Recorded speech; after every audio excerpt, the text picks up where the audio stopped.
will be using much more technology than we have ever imagined.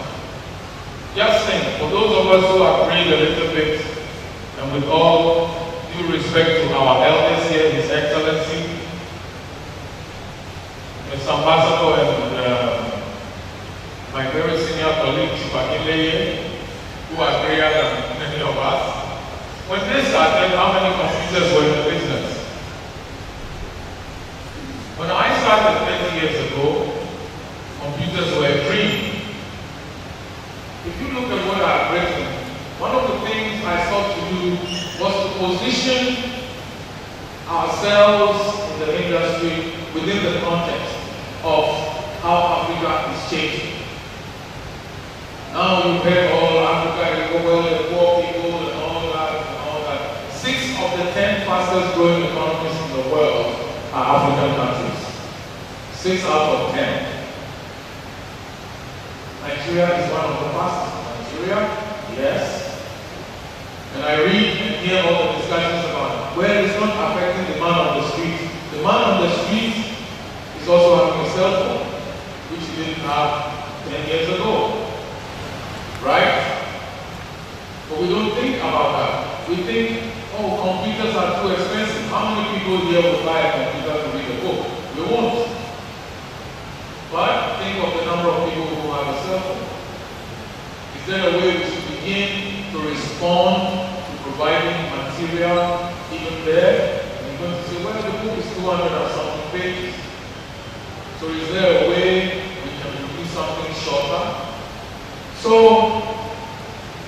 by 2060, we're going to have a middle class of 1.1 billion people, almost as many people as we have in the whole of the continent now. We'll be middle class and we'll have disposable income. So let's stop thinking about Africa is poor, is poor, is poor. Now, again about access.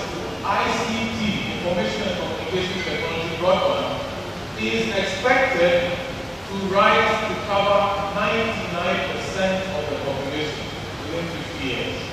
So the naysayers about we don't have access, it's coming. Will we have something ready for it? Or we will wait for them and say, oh, the government is no longer buying our books. South Korea has decided all educational books will be online. Oh, that's South Korea. Yes? Note, South Korea. It wasn't US, it wasn't Germany, it wasn't Britain. Where we usually look. South Korea. So we also have to be prepared. And then, our people don't read.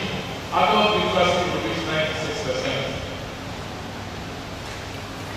So now, I mentioned these so we begin to think ahead instead of just for today.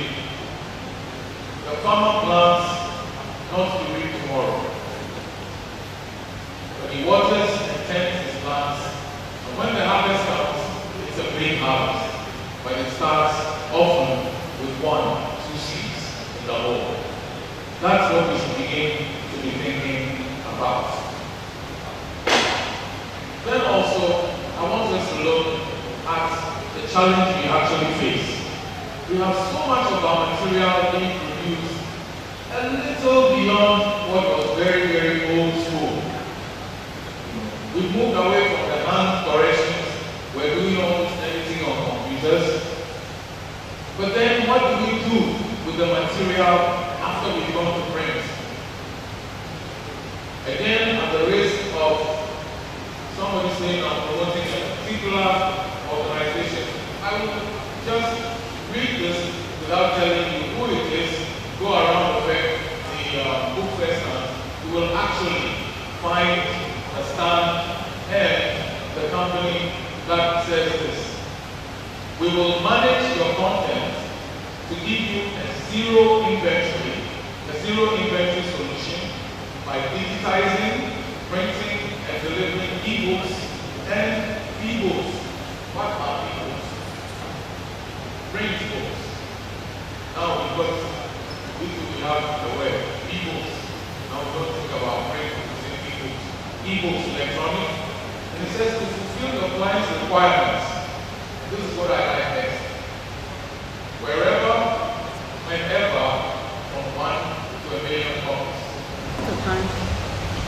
the last speaker. Well, all protocols observed, first of all. Now, I'm just wondering, I look at the title, the state of infrastructural development in Africa and the future of the book trade. I was asking my colleague here, who is preparing us? Who is training us? Who are we to turn to? The people that should have, answer those questions are not here. We don't have National Book Commission, we don't have Nigerian Book Development Council. Who are we to turn to? Government? Individuals? Will booksellers turn to publishers who are not even taking us along when they need the government? I'm confused, quite honestly. I know that by the year 2060, I will be where my parents are, because I'm already 71. But I want us to think seriously about the training aspect of it and the preparedness towards this new technology.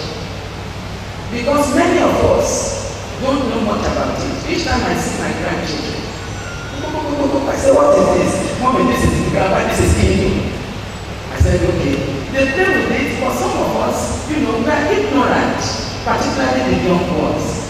We need to get them prepared for this. And another aspect I want to bring to the point, each time I travel abroad, I make sure I visit a library and a bookshop. I see lots and lots of books. The libraries, you find books there. Bookshops, you find books there. And they're telling us this happening in Africa. Within so many years, there will be no books. So I said, these are the people who develop this technology. But they're still having books in bookshops and libraries. Please enlighten me. Thank you very much.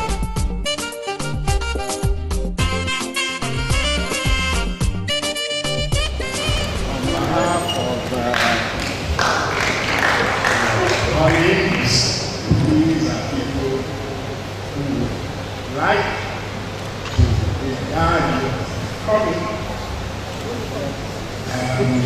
I am your neighbor in Oxford House for many, many years. I'm privileged to be here in person to make this presentation on Nigerian Book Fair Trust. To you, congratulations. We wish you many, many more years of service to our country and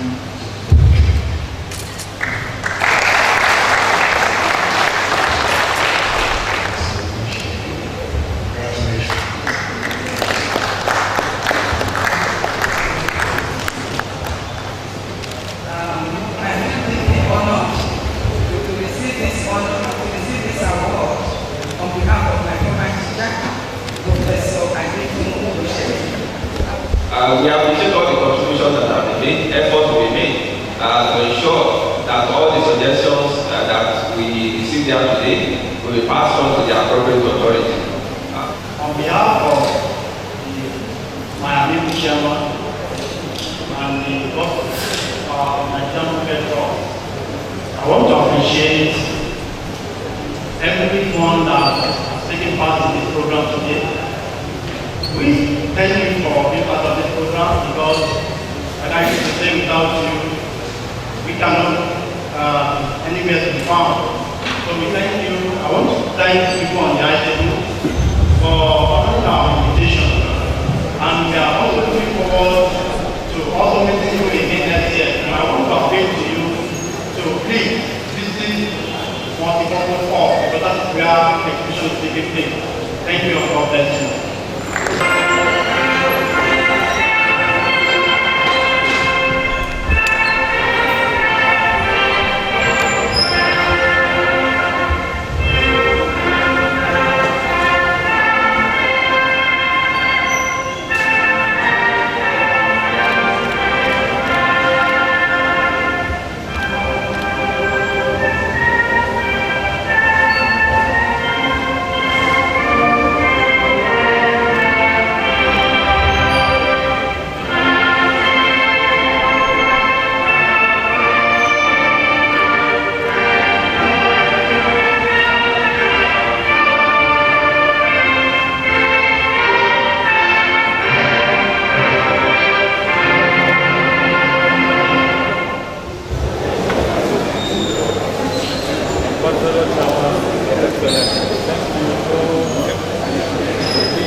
Let me see your own.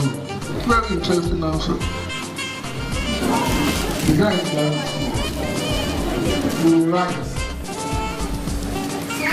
But sister, you are right. Wait.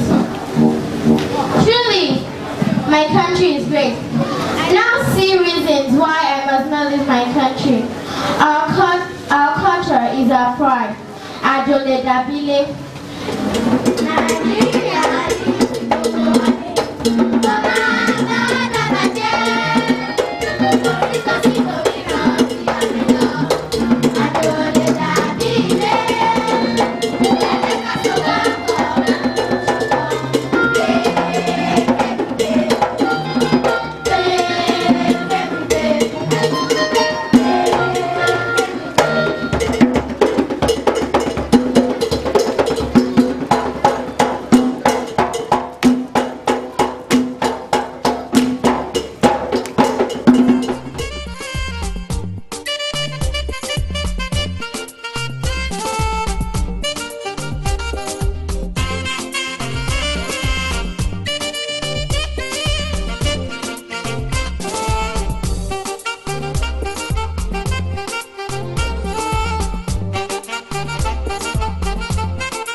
On behalf of management, staff of University Press PLC, welcome each and everyone to the Nigerian International Book Fair 2012, and more importantly to University Press PLC Day. And it's an opportunity for us to exhibit and to showcase some of the books that we have and that will be of assistance to you.